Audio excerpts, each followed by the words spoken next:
Panas lumayan. Pemirsa Metro TV Lampung, kita kembali lagi dalam talk show Keringetan gitu. Lampung Penyangga Pangan Nasional Aman Covid. Mari kita melanjutkan lagi tadi petani berjaya tentang bagaimana petani bisa meningkatkan hasil dari upayanya. Silakan Pak Yusuf. Ya, jadi kalau kita bicara tadi mempertahankan atau meningkatkan status kita sebagai lumbung pangan nasional, maka ada dua hal yang harus kita perhatikan. Pertama dari sisi produksi, yang kaitannya juga nanti dengan produktivitas gitu loh. Nah dari sisi produksi ini, ya toh, tentu kan kita ingin meningkatkan produktivitasnya ya, jumlah produksinya. Dan itu faktor yang berkait banyak gitu loh. Mulai dari ketersediaan faktor produksinya, kemudian jadwal tanamnya, metode tanamnya, teknologi dan sebagainya gitu loh. Nah kita ambil contoh misalnya pupuk, tadi sampaikan pupuk.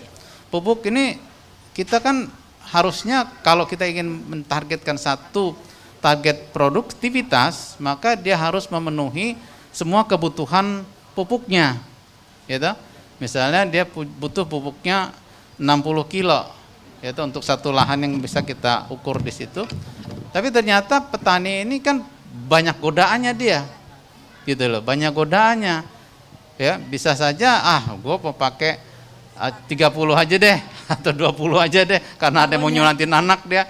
Nah ini kan mempengaruhi produksi gitu loh, ya toh? Nah dengan program Kartu Petani Berjaya ini kita harapkan tidak seperti itu. Mereka harus terikat.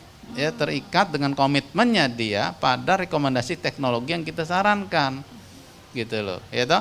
Kalau dia tidak bisa menjalankan itu ya itu tadi nggak mungkin kita bisa sampai target produksi yang kita harapkan gitu loh ya toh. Nah itu yang salah satu challenge buat kita bagaimana mendapatkan komitmen itu gitu. Oleh karena itu memang ini satu terobosan yang kita coba gandeng semua stakeholders yang terlibat gitu loh ya toh.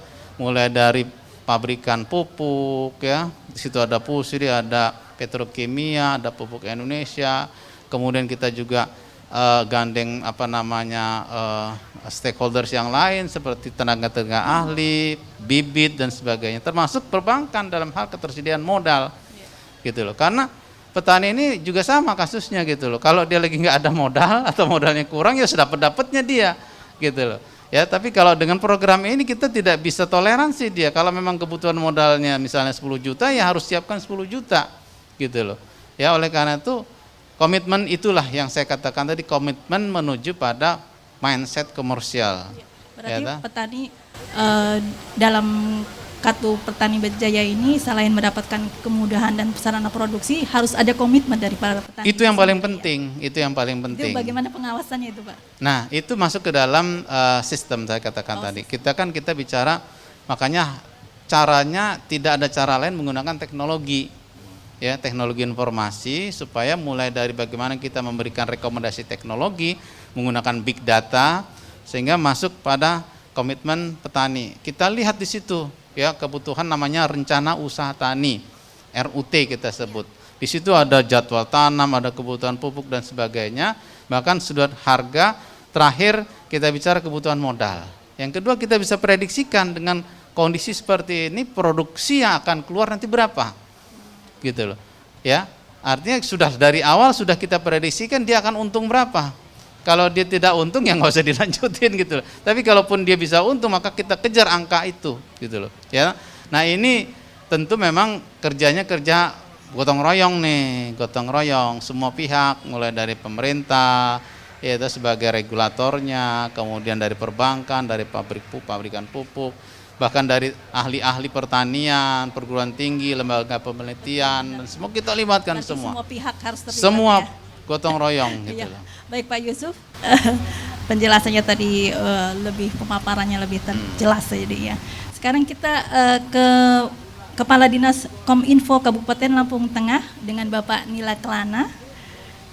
Bapak bisa dijelaskan nih, Lampung Tengah ini kan salah satu kabupaten sentra pangan untuk Lampung dan juga penyangga nasional.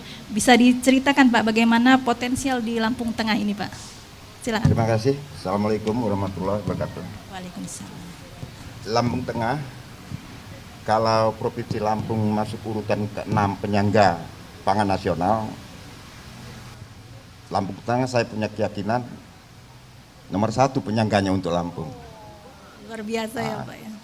Kita beranjak dari potensi. Tiap tahun Lampung Tengah surplus Surplus. beras 200 sampai 300 ton. Nah, masalahnya sekarang, nah kebetulan di sini ada Kepala Dinas Pertanian Provinsi. Surplus ini kan kadang-kadang liar keluarnya. Nah, kalau misalkan di Provinsi Lampung ini ada kabupaten yang memang bukan potensi untuk beras, kan bisa. Nggak susah masyarakat Lampung ini ngambil dari daerah-daerah yang surplus. Nah, tapi dengan surplus 200 sampai 300 ton per tahun, ini kan dibawa liar-liaran ke keluar. provinsi yang lain seperti kayak DKI, daerah Jawa sana. Nah, kendalanya yang di Lampung Tengah, kalau misalkan provinsi mengadakan kerjasama atau pusat mengadakan kerjasama dengan Lampung Tengah, beras yang surplus tadi kita buat kemasan yang bagus menjadi beras premium, bukan diolah di luar sana yang jadi premium. Di Lampung ya. Iya, ini kan akan lebih menguntungkan petani. Nilai lebih buat petani. Iya, nah jadi yang diuntungkan justru daerah luar, di luar provinsi Lampung. Beras Cianjur padahal produksi Lampung. Ya, itu kira-kira. Gitu. Nah, jadi kebetulan di sini ada Pak Yusuf Barusman, Pak Kadis Pertanian Provinsi. Nah, inilah sebetulnya kalau untuk Lampung Tengah hanya sedikit kendala yang ada karena kita sudah surplus, tinggal meningkatkan lagi yang sudah ada dengan program-program provinsi yang ke Lampung Tengah atau pusat.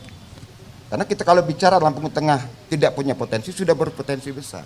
Tinggal mana arah kita ini sekarang. Kalau khusus untuk penduduk Lampung Tengah cukup. Lampung Tengah cukup. Cuma kendalanya itu tadi seperti bahwa Lampung Tengah kadang-kadang bukan kadang-kadang memang surplus ya setiap tahunnya. Iya. Tapi masyarakatnya membeli bahan pangannya lebih mahal gitu loh. Nah, ini bagaimana di tengah Covid seperti ini, Pak? Jadi begini, pada saat kita di tengah COVID-19 ini, Lampung Tengah Oke. pemerintahnya melalui gugus tugas itu memberdayakan pabrik-pabrik yang ada di Lampung Tengah. Jadi untuk bantuan-bantuan sosial khususnya masalah beras itu diambil semua dari Lampung Tengah. Jadi tertolong juga petani di zaman Covid ini. Gitu. Bahwa produksi Lampung Tengah untuk orang Lampung Tengah. Nah, kalau daerah lain kan beli luar.